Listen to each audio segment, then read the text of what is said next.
ভগবান শ্রীকৃষ্ণকে গোপাল বলা হয়। গোপাল মানে কি? প্রথমত গো মানে গরু।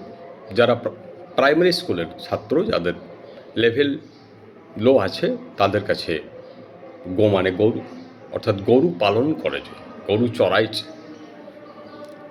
মধ্যবর্তী অবস্থানে যারা আছে তাদের কাছে গো মানে পৃথিবী। পৃথিবী পালন করছেন যিনি, তিনি হচ্ছেন গোপাল। আর যারা খুব উঁচু স্তরের শিষ্য বা ভক্ত, তাদের কাছে গো মানে ইন্দ্রিয়। আমাদের যে লোভ, আকাঙ্ক্ষা, হিংসা, কামনা, বাসনা, সেগুলোর মানে হচ্ছে গো।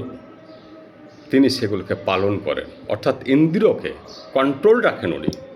আমাদের মাইন্ড কন্ট্রোল করতে সাহায্য করেন, সম এবং দম করতে সাহায্য করেন। অর্থাৎ ভগবান শ্রীকৃষ্ণ বিভিন্ন অর্থে মানুষের কাছে বিভিন্নভাবে ব্যবহৃত হয়। যার যেমন জ্ঞান, যার যেমন স্তর, সে তেমনি বোঝে, সব দিকে ঠিক আছে। আবার ওনাকে গোবিন্দ বলা হয়। এটার মানে হচ্ছে তিনি ইন্দ্রিয় দমন করছেন, তাই ওনাকে বলা হয় গোবিন্দ।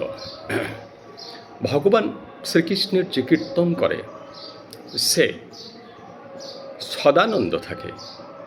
সে তার আনন্দের কোনো অন্যের উপর নির্ভরশীলতা নাই, সে সদানন্দ।